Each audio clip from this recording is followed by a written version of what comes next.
এই দেখুন বন্ধুরা, মিষ্টি কুমড়ো পাতা দিয়ে আর মাশরুমের পুর দিয়ে আমার পকোড়াটা রেডি হয়ে গেছে। তো এইভাবে আপনারাও ট্রাই করে দেখবেন, এটা ভীষণ ভালো লাগে খেতে। নমস্কার বন্ধুরা, গঙ্গাসাগরের বনেদি রান্না ও পরিবেশ ইউটিউব চ্যানেলে আমি সবাইকে স্বাগত জানালাম। আজ আমি একটা এমন ধরনের রেসিপি করব, তাতে কুমড়ো পাতার প্রয়োজন। সেই কুমড়ো পাতাটা তুলতে আমি আমার বাগানে যাচ্ছি। আসুন তাহলে সবাই বাগান থেকে একবার ঘুরে আসি।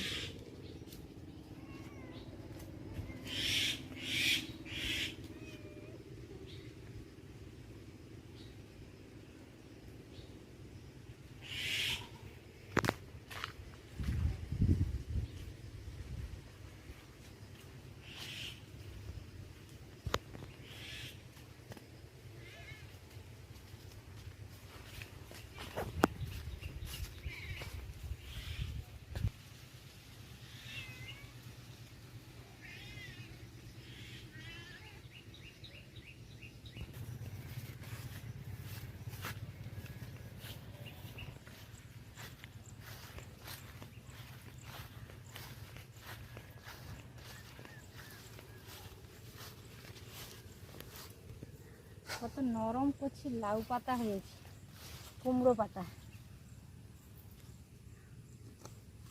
এইখান থেকে কয়েকটা আমি তুলে নেব।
দেখুন বন্ধুরা, আজকে আমাদের বাড়ি হচ্ছে গ্রামে।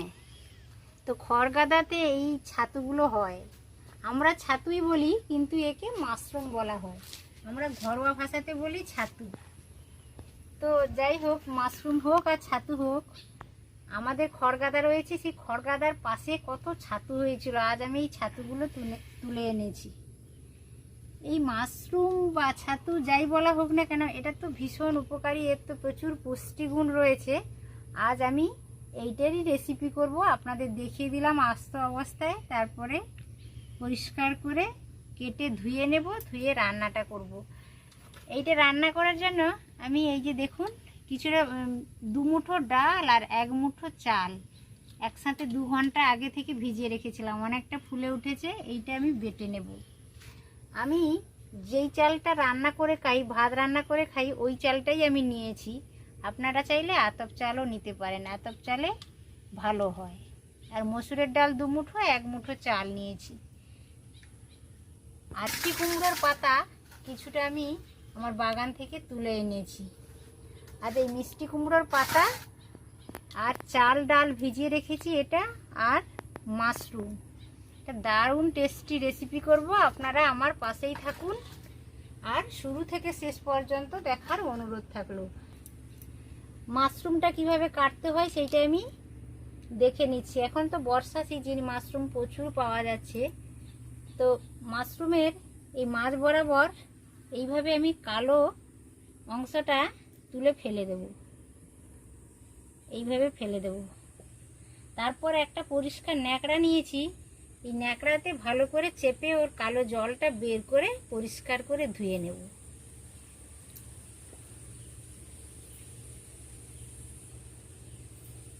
বন্ধুরা, আমি ঘাটে চলে এসেছি।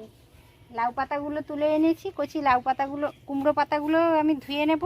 আর এই দেখুন, আমি ভালো করে মাশরুমটাও ছাড়িয়ে নিয়েছি। এটা ছাতার মতো হয়ে থাকে বলে আমরা বলি ছাতু, কিন্তু একে ভালো ভাষায় বলা হয় মাশরুম।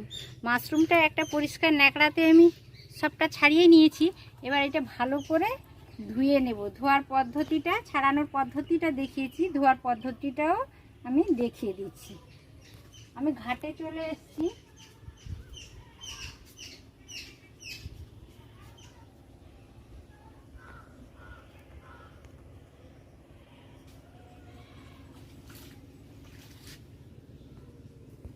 কুমড়ো পাতাগুলো ভালো করে ধুয়ে নিলাম, একেবারে টাটকা ফ্রেশ কুমড়ো পাতা। এখন তো বর্ষাকালে বাগানে প্রচুর কুমড়ো পাতা হয়েছে, লাউ পাতা হয়েছে। এবার আমি এটাকে ভালো করে জল দিয়ে, এই দেখুন কীরকম লাল জল বেরোচ্ছে, এই লাল জলটা বের করে দিলে ভালো। যেহেতু এগুলো খড়গাদার পাশে হয় আর পচা খড়ে এগুলো হয়, ওই জন্য লাল জলটা যদি এরভাবে চেপে চেপে বের করে দেওয়া হয় তাহলে খেতে খুবই ভালো লাগে। বন্ধুরা, চেষ্টা করবেন এইভাবে লাল জলটা বের করে দেওয়ার। দেখুন কীভাবে লাল জল বেরোচ্ছে। মাশরুমের লাল জলটা বের করে দিলে খুবই ভালো লাগে খেতে। এইভাবে দেখুন বন্ধুরা, আমি মাশরুমটা এক্ষুনি ধুয়ে এনেছি। এই যে ভালো করে লাল জল বের করে ধুয়ে এনেছি। এতে আরো অল্প জল আছে, তো এইভাবে চিপে চিপে আমি জলটা বের করে দেব। এইভাবে একেবারে ঝরঝরে করে নিতে হবে। এইভাবে মাশরুম তো খুবই উপকারী একটা সবজি বলা যায়। এটা খেতেও, এর গন্ধও যেমন দারুণ আর খেতেও ভীষণ ভালো লাগে। বিভিন্ন তরকারি করে তো খাওয়া হয়। এই বর্ষাকালে মাশরুমটা পাওয়া যায়। মাশরুম তো এখন বিভিন্ন জায়গায় চাষও করছে, আমাদের অবশ্য চাষ করতে হয় না, আমাদের খড়গাদার পাশেই প্রতি বছর হয়। আর সেগুলো আমরা তুলে এনে খাই, ভীষণ ভালো লাগে, মজা লাগে বেশ। দেখুন বন্ধুরা, এই যে 8 পিস আমি মিষ্টি কুমড়োর পাতা তুলে এনেছি আমার বাগান থেকে। কুমড়ো পাতাটা সরিয়ে রাখলাম, আর মাশরুমটাও একেবারে ধুয়ে জল ঝরিয়ে পরিষ্কার করে নিয়েছি। একটা আলু আমি সিদ্ধ করে ভালো করে হাতের সাহায্যে মেখে নিয়েছি। আর অল্প চিংড়ি মাছ ছাড়িয়ে নিয়েছি, ধনেপাতা কেটে নিয়েছি, আদা নিয়েছি, রসুন নিয়েছি, 2টো কাঁচা লঙ্কা ছোট ছোট করে কেটে নিয়েছি, আর পেঁয়াজ নিয়েছি। আমি তো চিংড়ি মাছ দিয়ে করছি, কিন্তু এটা এমনি নিরামিষও করা যায়, আপনাদের যেটা সুবিধা হবে ওটাই করে নেবেন। সমস্ত কিছু রেডি হয়ে গেছে। এই দেখুন, উনানে আমি একটা কড়াইও বসিয়ে দিয়েছি, কড়াইতে অল্প পরিমাণ আমি জল দিয়েছি। এবার এই লাউ পাতাটা আমি 1-1.5 মিনিট একটু ভাপিয়ে নেব। লাউ পাতাটা ভাপানোর কারণ হচ্ছে, লাউ পাতাটা কাঁচা অবস্থায় যদি আমি এটা রোলটা বানাই তাহলে ঠিকমতো বানাতে পারবো না, ফেটে যাবে। যদি একটু ভাপিয়ে নিই তাহলে নরম হয়ে যাবে, তাহলে যেমন খুশি শেপ দেওয়া যাবে, কোনো কিছু প্রবলেম হবে না। কুমড়ো পাতাটা আমি 1-1.5 মিনিট মতো এইভাবে গরম জলে হালকা করে একটু চেপে চেপে ভাপিয়ে নিলাম।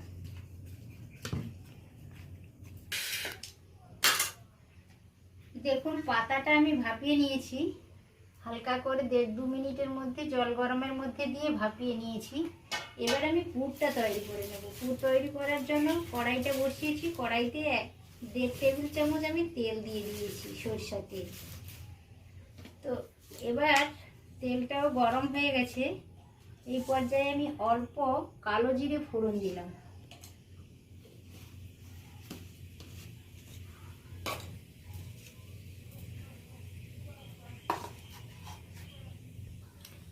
কালো জিরেটা ফোড়ন দিয়েছি, ফোড়নটা ভালোভাবে ফুটে গেছে। এই পর্যায়ে আমি পেঁয়াজটা তুলে দিচ্ছি, কেটে রাখা পেঁয়াজটা তুলে দিলাম, কাঁচা লঙ্কা কুচি দিয়ে দিলাম, অল্প চিংড়ি মাছ আমি একটু লবণ হলুদ দিয়ে মাছকে তুলে দিচ্ছি একই সাথে। আলাদা করে ভাজার দরকার নেই, একসাথেই হয়ে যাবে। আদা রসুন বাটাটাও দিয়ে দিলাম। সমস্ত কিছু ভালো করে মিশিয়ে দেব।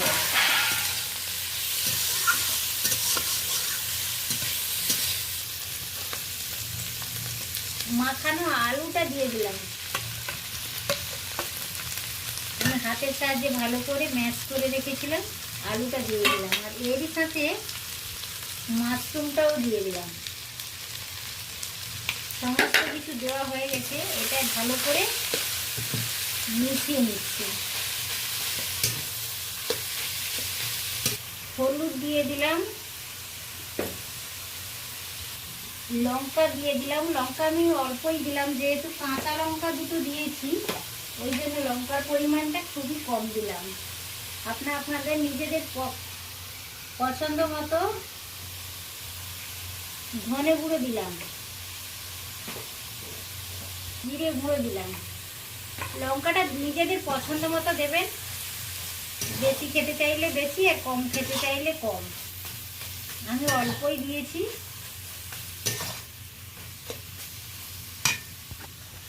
ধনে পাতাটা দিয়ে দিলাম। এইভাবে যদি মাশরুমটা পকোড়া করে খাওয়া যায় কুমড়ো পাতা দিয়ে কিংবা লাউ পাতা দিয়ে, অসাধারণ লাগে। আর এই বর্ষাকালে বন্ধুরা একবার হলেও ট্রাই করবেন, অবশ্য ভালো লাগবে, দারুণ লাগে। স্বাদ মতো লবণ দিয়ে দিলাম। সমস্ত কিছু দেওয়া হয়ে গেছে, এটা আর একবার আমি ভালো করে নেড়ে নেব, তারপর নামিয়ে নেব। পুরটা একেবারে রেডি হয়ে গেছে, মাশরুমের পুরটা এখন আমি নামিয়ে নিচ্ছি। পুরটা একেবারে রেডি হয়ে গেছে, পাতাটাও হালকা করে আমি নরম করে নিয়েছি গরম জলে। এবার দেখুন, এই চাল আর মসুরের ডালটা আমি মিক্সির বড় জারে ভালো করে বেটে নিয়েছি। আপনারা চাইলে বেসন দিয়েও করতে পারেন, কোনো অসুবিধা নেই, কিন্তু এইভাবে ডাল বা চাল অল্প দিয়ে ডাল দিয়ে করলে বেশি টেস্ট লাগে মনে হয়। আপনাদের যেটা সুবিধা হবে ওটাই করে নেবেন। এটাতে অল্প লেগে আছে, অল্প একটু জল দিয়ে এটা ধুয়ে নেব। পুর তৈরি করার সময় তো লবণ দিয়েছি, অল্প এখনো লবণ দিয়ে দিলাম। পাতাটার মতো, এই ব্যাটারটার মতো অল্প লবণ দিয়ে দিলাম। আর এই দেখুন, অল্প হলুদ গুঁড়ো দিলাম। আর মোটামুটি কিছু দেব না। এইভাবে আমি একটা ব্যাটার তৈরি করে নিচ্ছি। আর একটু জল দিতে হবে, বেশ মোটা মোটা লাগছে, আর একটু জল দিয়ে পাতলা করে নিতে হবে। ব্যাটারটা তৈরি করার সময় আপনারা বুঝতে পারবেন যে কতটা জল দিতে হবে, সেটা কাজটা করার সময় সবাই বোঝা যায় যে কিভাবে করলে সুবিধে হবে। এই দেখুন আমার হাতে একটা পাতাটাকে আমি এইভাবে উল্টো দিক দিয়ে একটা থালার উপর বিছিয়ে দিলাম। এবার অল্প অল্প করে পুরটা দিয়ে দেবো, এইভাবে একটু লম্বা করে পুরটা এইখানে মাছ বরাবর দিয়ে দেবো। পুরটা একটু বেশি পরিমাণে দিতে হবে, যত শক্ত একটু হবে তাহলে কাজটা করতে সুবিধে হবে। হাত দিয়ে রোলের মতো করে নিলাম। তার এই সাইডটা এইভাবে আমি একটু মুড়ে দেব, এইভাবে মুড়ে দেবো, একটু এইভাবে মুড়ে দেবো।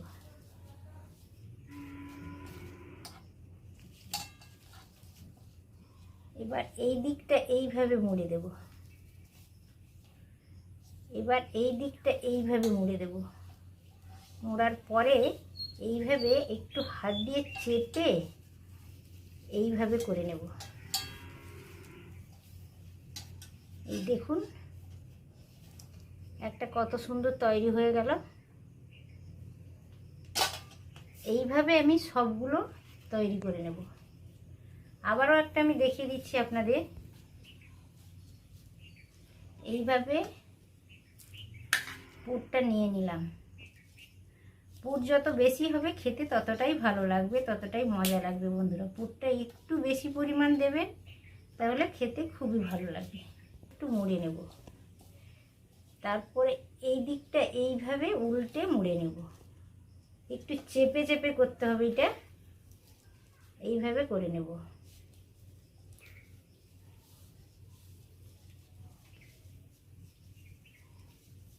এইভাবে চেপে এইভাবে করে নিতে হবে। কি সুন্দর হয়েছে দেখুন, দুটো তৈরি হয়ে গেল।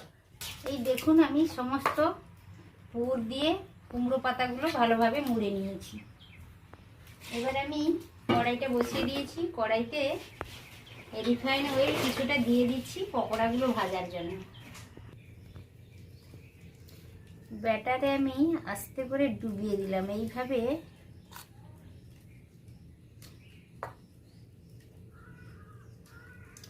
কড়াইতে তেলটা দিয়েছি, তেলটাও বেশ গরম হয়ে গেছে।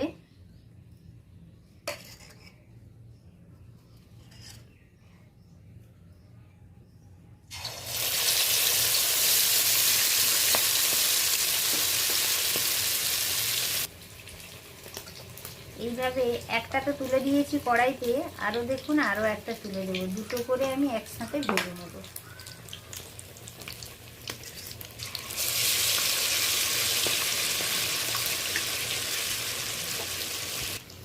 এই দেখুন একবার আমি উল্টে নিয়েছি, আবার এই যে একবার উল্টে নিলাম। কত সুন্দর দেখাচ্ছে দেখুন বন্ধুরা। এইভাবে এই সিজনে আপনারাও করে খাবেন, খুব সুন্দর লাগে, মুচমুচে লাগে, দারুণ টেস্টি লাগে। এই দেখুন বন্ধুরা দুটো পকোড়া আমার একেবারে রেডি হয়ে গেছে। এবার আমি ছাঁকনিতে করে তুলে নিচ্ছি। একেবারে মুচমুচে হয়েছে, আপনারা নিশ্চয়ই শব্দটা পাচ্ছেন। তেল ঝরিয়ে ভালোভাবে আমি তুলে নিলাম। এই শব্দটা শুনে বুঝতে পারছেন কতটা মুচমুচে হয়েছে। তো এইভাবে আমি সবগুলো বানিয়ে নেব। এইটা খাওয়া মাস্টারমশাই।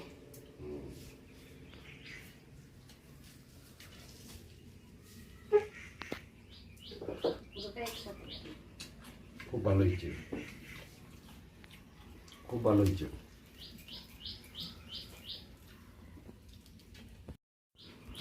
এই দেখুন বন্ধুরা মিষ্টি কুমড়ো পাতা দিয়ে আর মাশরুমের পুর দিয়ে আমার পকোড়াটা রেডি হয়ে গেছে। তো এইভাবে আপনারাও ট্রাই করে দেখবেন, এটা ভীষণ ভালো লাগে খেতে। পকোড়াটা রেডি হয়ে গেছে। মিষ্টি কুমড়োর পাতা আর মাশরুমের পুর দিয়ে, চিংড়ি মাছ আর মাশরুম দিয়ে আমি পুরটা বানিয়েছিলাম। পকোড়াটা একেবারে রেডি হয়ে গেছে। দেখুন কতটা সুন্দর হয়েছে, একেবারে রোলের মতো হয়েছে। তো বন্ধুরা এইভাবে ট্রাই করে দেখবেন, আশা করি ভিডিওটা সকলেরই ভালো লেগেছে। ভালো লাগলে আমার চ্যানেলটিকে অবশ্য সাবস্ক্রাইব করবেন। আর ভিডিওটা যদি ভালো লেগে থাকে তাহলে ভিডিওতে একটি লাইক দেবেন আর ফ্রেন্ডসদের মধ্যে ছড়িয়ে দেওয়ার চেষ্টা করবেন। আজ তাহলে এই পর্যন্ত, আবারও দেখা হচ্ছে পরের ভিডিওতে পরের কোনো রেসিপির সাথে। তত সময় আপনারা সকলে সুস্থ থাকুন, ভালো থাকুন। আজকের মতো টাটা, নমস্কার।